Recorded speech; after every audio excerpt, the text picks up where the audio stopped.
Students, welcome back to my YouTube channel study career point. I hope you all are doing well. So start करते हैं हमारी आज के series से। तो देखिए, प्रीवियस ईयर के क्वेश्चन पेपर की सीरीज़ आप लोगों की चल रही है। एसएसटी पेपर 2 के लिए ये क्लास है आप लोगों की। ठीक है, काफ़ी सारी सीरीज़ अभी तक मैं आप लोगों को करा भी चुकी हूँ। देखिए, जितने भी क्वेश्चन पेपर अभी तक हुए हैं सारे क्वेश्चन पेपर हम लोग देखेंगे एग्जाम तक। ऐसे ही ये सीरीज़ आप लोगों की चलती रहेगी। स्टार्ट करते हैं फर्स्ट क्वेश्चन के साथ। तो देखिए, फर्स्ट क्वेश्चन यहाँ पर है।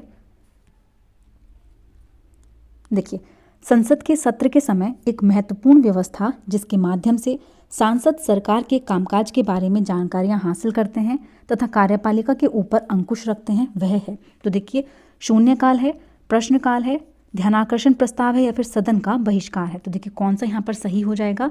तो देखिए, सदन का बहिष्कार करना ये तो कोई यहाँ पर ऑप्शन नहीं है, तो ये तो गलत हो जाएगा।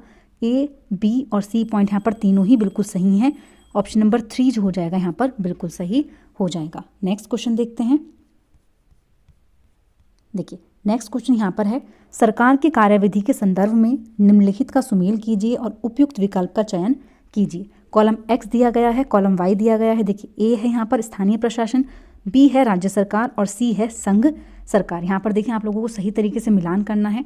तो देखिए, जो स्थानीय प्रशासन होता है वो क्या करता है, चराई क्षेत्र बनाने संबंधी निर्णय लेते हैं। जो राज्य सरकार होती है, जैसे मध्य प्रदेश में एक ग्राम प्रशासनिक अधिकारी को बोनस देने का निर्णय कौन लेगा, राज्य सरकार लेगी। और जो संघ होती है, यूनियन गवर्नमेंट जो होती है, संघ सरकार, वो क्या करती है, नई मुद्रा जारी करने का निर्णय लेती है। तो देखिए, यहाँ पर जो सही मिलान है वो कौन सा हो जाएगा, ऑप्शन नंबर 1 जो है यहाँ पर बिल्कुल सही है। नेक्स्ट क्वेश्चन देखते हैं।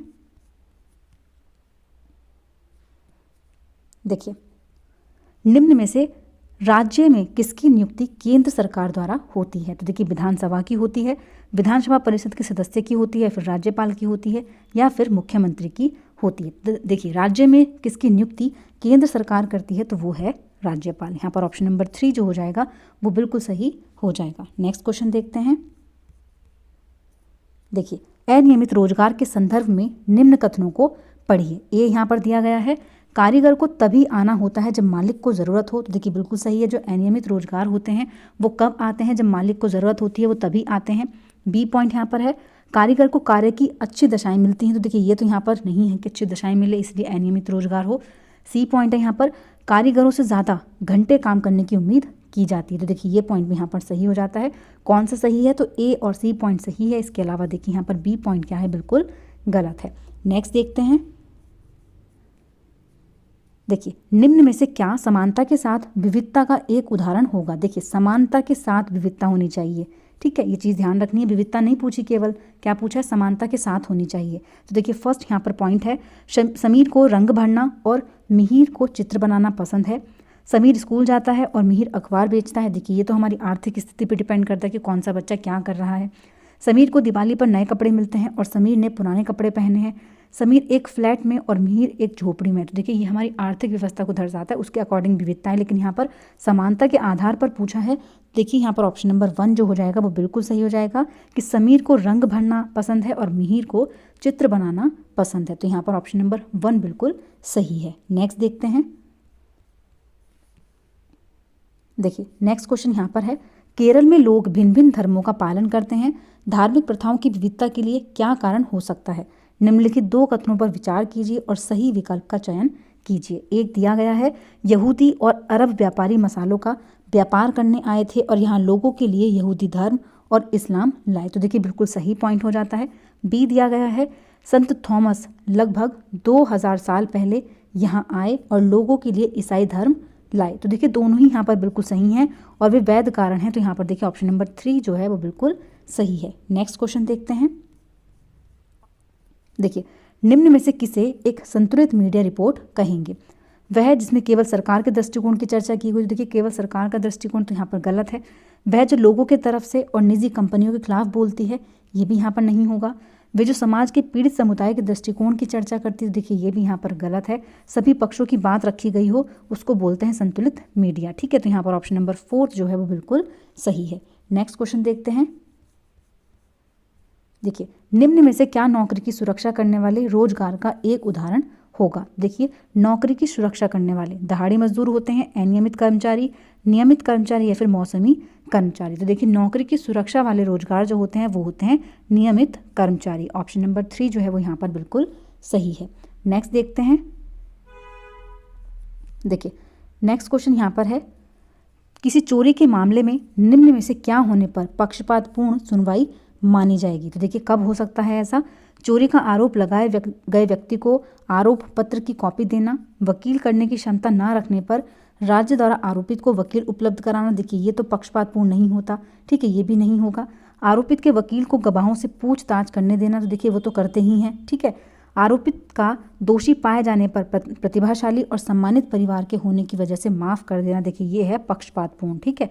ऑप्शन नंबर 4 जो है वो यहाँ पर बिल्कुल सही है। नेक्स्ट देखते हैं। देखिए निम्न में से कौन से समानता को स्थापित करने के लिए संविधान के प्रावधान हैं। कानून की दृष्टि से हर व्यक्ति समान है, अस्पृश्यता का उन्मूलन कर दिया गया, तो देखिए दोनों ही यहाँ पर पॉइंट बिल्कुल सही है। हर व्यक्ति सार्वजनिक स्तरों पर जा सकता है, ये भी बिल्कुल सही है।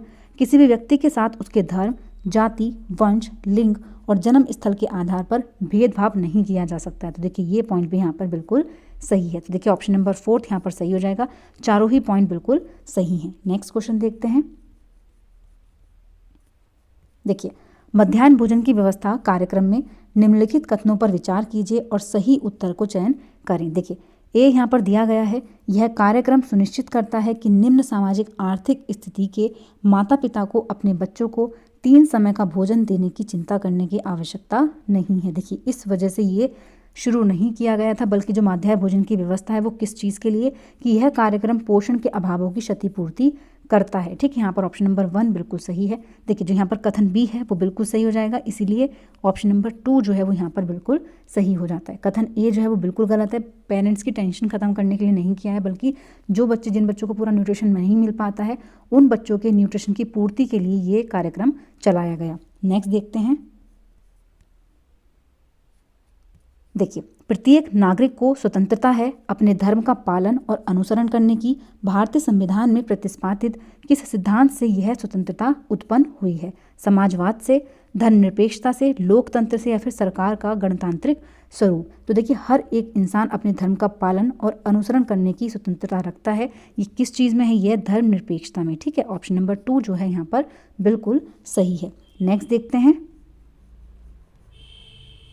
देखिए नेक्स्ट यहाँ पर है, वह व्यक्ति क्या कहलाते हैं जो ऐतिहासिक वस्तुओं का अध्ययन करते हैं। तो देखिए उनको क्या कहा जाता है, पुरातात्विद उनको कहा जाता है। ऑप्शन नंबर 2 जो है वो यहाँ पर बिल्कुल सही है। नेक्स्ट देखते हैं।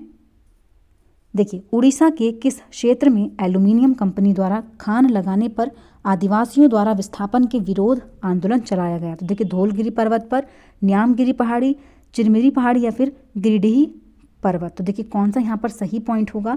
तो देखिए उड़ीसा के किस क्षेत्र में ऐसा हुआ था कि एल्यूमिनियम कंपनी द्वारा खान लगाने पर आदिवासियों द्वारा विस्थापन के विरोध आंदोलन चलाया गया, तो वो था न्यामगिरी पहाड़ी। ऑप्शन नंबर 2 जो है वो यहाँ पर बिल्कुल सही है। नेक्स्ट देखते हैं। देखिए बौद्धिक धर्म के किस ग्रंथ में संघ के भिक्षु और भिक्षुणी के लिए बनाए गए नियमों का संग्रह किया गया है। विनय पिटक में, सुत्त पिटक में, अभिधम्म पिटक में, या फिर जातक में। तो देखिए जो भिक्षु और भिक्षुणी हैं उनके लिए जो नियम का संग्रह किया गया है वो किया गया है विनय पिटक में। ऑप्शन नंबर 1 जो है यहाँ पर बिल्कुल सही है। नेक्स्ट देखते हैं। देखिए जलमार्ग के बारे में दिए गए कथनों को पढ़िए तथा उपयुक्त विकल्प का चुनाव कीजिए। ए दिया गया है यहाँ पर, कम दूरी यातायात के सबसे अधिक उपयोग किए जाने वाले मार्ग जलमार्ग हैं। नावें, नदियों और झीलों का उपयोग अंतर्देशीय जलमार्ग के लिए होता है। डरबन और केप टाउन अफ्रीका के महत्वपूर्ण पत्तन हैं। तो देखिए कौन सा यहाँ पर सही पॉइंट है। तो देखिए बी और सी तो बिल्कुल सही है, लेकिन यहाँ पर जो लिखा गया है ए पॉइंट कि कम दूरी यातायात के सबसे अधिक उपयोग किए जाने वाले जलमार्ग हैं, तो ये यहाँ पर गलत हो जाता है, ठीक है। ऑप्शन नंबर ए गलत है, इसके अलावा बी और सी दोनों ही पॉइंट्स यहाँ पर सही हैं। नेक्स्ट देखते हैं। देखिए निम्नलिखित खनिजों के निक्षेपण पर विचार करें। ए दिया गया यहाँ पर, फ्रांस के कॉकेशस प्रदेश के चूना पत्थर निक्षेप, जॉर्जिया और यूक्रेन के मैग्नीज निक्षेप, या फिर अल्जीरिया के फॉस्फेट शस्त्रण। तो देखिए यहाँ पर कौन सा सही है। तो ये किस प्रकार की शैलों से बने होते हैं। तो देखिए जो चूना पत्थर होता है, मैग्नीज निक्षेप होता है, फॉस्फेट होता है, ये किसके बने हुए होते हैं, ये होते हैं अवसादी शैलों के। यहाँ पर ऑप्शन नंबर 2 जो है वो बिल्कुल सही है। नेक्स्ट क्वेश्चन देखते हैं। देखिए नेक्स्ट यहाँ पर है परंपरागत ऊर्जा के बारे में कथन ए और बी पर विचार करें और सही उत्तर का चयन करें। देखिए कथन ए दिया गया है, ऊर्जा के परंपरागत स्रोत वे हैं जो सीमित स्थानीय क्षेत्र में पाए जाते हैं और जो लंबे समय से सामान्य उपयोग में लाए जा रहे हैं।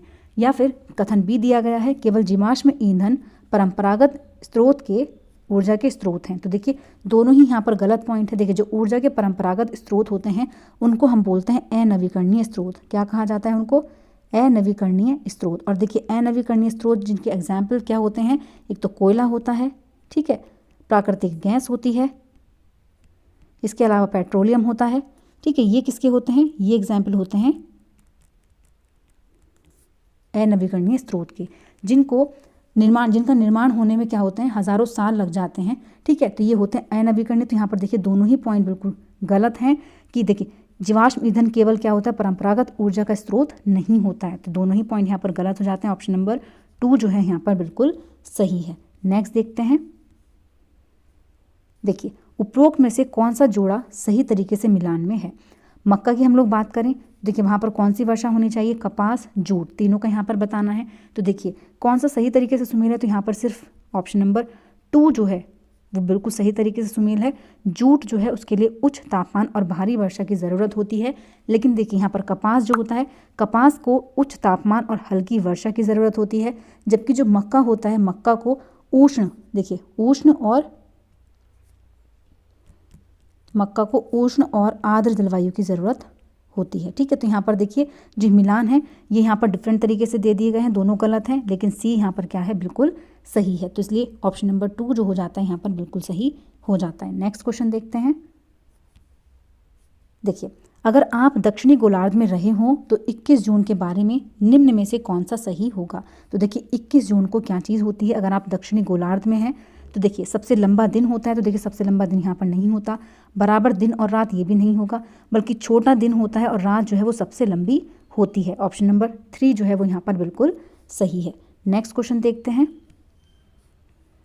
देखिए नेक्स्ट क्वेश्चन यहाँ पर है, ग्रीनिच पर स्थित प्रमुख यामोत्तर पर सूर्य जिस समय आकाश के सबसे ऊंचे बिंदु पर होगा उस समय यामोत्तर पर स्थित सभी स्थानों पर क्या होगा। देखिए सूर्योदय होगा, सूर्यास्त होगा, दोपहर होगा, या फिर देखिए अर्धरात्रि होगी। तो देखिए यहाँ पर जो सही आंसर है वो क्या है, तो वो है ऑप्शन नंबर 3, दोपहर होता है, मिड डे होता है। तो यहाँ पर ऑप्शन नंबर 3 जो हो जाएगा वो सही हो जाएगा। नेक्स्ट क्वेश्चन देखते हैं।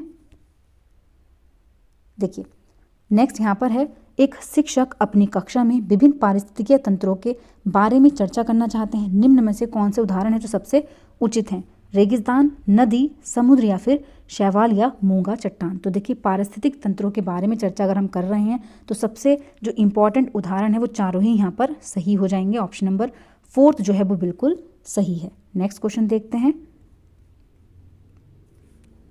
देखिए निम्नलिखित कथनों पर विचार करें और सही विकल्प का चयन करें। कथन ए दिया गया है, भारतीय विद्यालय पाठ्यक्रम में नागरिक शास्त्र एक विषय के रूप में ब्रिटिश सरकार की शाही नीति का परिणाम है। सेकंड पॉइंट दिया गया है, ब्रिटिश राज के विरुद्ध भारतीयों में बढ़ती अनिश्चितता को ध्यान में रखते हुए नागरिक शास्त्र लाया गया। तो देखिए कौन सा पॉइंट जो है वो यहाँ पर सही हो जाता है। तो देखिए दोनों ही कथन यहाँ पर क्या है, बिल्कुल सही है। और देखिए जो कथन सेकंड है वो फर्स्ट की सही तरीके से व्याख्या कर रहा है। नेक्स्ट क्वेश्चन देखते हैं। देखिए नेक्स्ट यहाँ पर है, चर्चा कीजिए कि हमारे समाज में महिलाओं द्वारा किए जाने वाले कार्य को पुरुषों की अपेक्षा कम महत्व दिया जाता है। सामाजिक विज्ञान की कक्षा में ऐसे प्रश्नों को शामिल किए जाने की क्या प्रासंगिकता है। तो देखिए फर्स्ट यहाँ पर है, ऐसे प्रश्न कक्षा में चर्चा की शुरुआत करने में सहायक होते हैं। ऐसे प्रश्न समाज में व्याप्त असमानताओं को उजागर करने में सहायक होते हैं। ऐसे प्रश्नों के निश्चित उत्तर नहीं होते और इनका कोई शैक्षिक महत्व नहीं होता। तो देखिए शैक्षिक महत्व होता है तभी इनको शामिल किया जा रहा है। सी पॉइंट जो है वो यहाँ पर गलत हो जाएगा। इसके अलावा ए और बी पॉइंट यहाँ पर क्या है, बिल्कुल सही है। नेक्स्ट देखते हैं। देखिए नेक्स्ट क्वेश्चन है, प्रारंभिक स्तर पर सामाजिक विज्ञान की कक्षा में जेंडर विषय पर चर्चा करते हुए निम्न में से क्या शामिल किया जा सकता है। तो देखिए ए है यहाँ पर महिलाओं के संघर्ष की कहानियाँ, महिलाओं एवं पुरुषों की शैक्षिक भागीदारी के आंकड़े, विभिन्न समाजों में प्रचलित जेंडर प्रथाओं को दर्शाता हुआ वॉलपेपर। तो देखिए कौन सा यहाँ पर सही होगा। तो देखिए तीनों ही पॉइंट्स यहाँ पर बिल्कुल सही हैं। नेक्स्ट देखते हैं। देखिए, निम्न में से किस में एक कल्पनाशील सामाजिक विज्ञान के शिक्षक के कौशल श्रेष्ठ रूप से परावर्तित होते हैं? केवल सूचना पट में, परीक्षा के उद्देश्यों के लिए संकल्पनाओं को सरल बनाने में, सभा के समय कक्षा वाचन में, या फिर योजना बनाने एवं आकलन में? तो देखिए कौन सा यहाँ पर सही हो जाएगा। तो देखिए जो कल्पनाशील सामाजिक विज्ञान का शिक्षण है उसमें जो श्रेष्ठ कौशल है वो कौन सा हो जाएगा, योजना बनाना और आकलन करना। तो देखिए ऑप्शन नंबर 4 जो है वो यहाँ पर बिल्कुल सही है। नेक्स्ट क्वेश्चन देखते हैं। देखिए, एक शिक्षिका अपने छात्रों को किसी स्थान की स्थिति के बारे में कैसे पता लगाए विषय पढ़ाना चाहती है? निम्न में से कौन सी शिक्षण सामग्री का प्रयोग करना चाहिए? तो देखिए ग्लोब का करेंगे, विश्व के नक्शे का करेंगे, फिल्म का करेंगे, फिर भारत का नक्शा। तो देखिए कौन सा यहाँ पर सही पॉइंट है। तो देखिए ए भी यहाँ पर बिल्कुल सही है, विश्व का नक्शा ये भी सही है, फिल्म की यहाँ पर ज़रूरत नहीं है, भारत का नक्शा भी बिल्कुल सही हो जाएगा। ए, बी और डी पॉइंट यहाँ पर बिल्कुल सही हैं। नेक्स्ट देखते हैं। देखिए, प्रारंभिक स्तर पर सामाजिक विज्ञान का अध्ययन निम्नलिखित कारणों से अत्यंत आवश्यक है। फर्स्ट पॉइंट है जिस समाज में रहते हैं उसे समझने के लिए, भारतीय संविधान में प्रतिष्ठा मूल्यों की प्रशंसा के लिए, लोकतंत्र में जिम्मेदार नागरिक होने के लिए, या फिर मतभेदों का सम्मान करने के लिए। तो देखिए कौन सा पॉइंट यहाँ पर सही हो जाता है। देखिए चारों ही पॉइंट यहाँ पर बिल्कुल सही हैं। ऑप्शन नंबर 4 जो होगा यहाँ पर बिल्कुल सही हो जाएगा। नेक्स्ट देखते हैं। देखिए नेक्स्ट यहाँ पर है निम्नलिखित कथनों पर विचार करें और सही विकल्प का चयन करें। कथन ए दिया गया है, जिस तरह से शिक्षक अपनी कक्षा में मूल्यों का अध्यापन करते हैं उसका उनके विद्यार्थियों के अधिगम पर गहरा प्रभाव पड़ता है। तो देखिए बिल्कुल सही पॉइंट है। सेकंड दिया गया है, नागरिकता शिक्षा का प्रभाव वास्तविक रूप से उन परिस्थितियों में कम होता है जहाँ लोकतांत्रिक प्रथाएं बहुत कम हैं अथवा संपूर्ण रूप से नदारद हैं। तो देखिए यहाँ पर क्या है, जो कथन सेकंड दिया गया है वो क्या है, फर्स्ट का एग्जाम्पल है।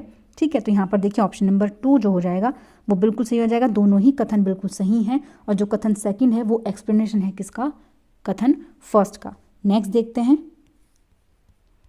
देखिए लास्ट क्वेश्चन है आज का। निम्न में से कौन से मूल्य एक प्रजातांत्रिक कक्षा के लिए आवश्यक हैं? समूह बोध, आज्ञाकारिता, व्यक्तिगत बोध, या फिर आलोचनात्मक चिंतन। तो देखिए कौन सा यहाँ पर सही हो जाएगा।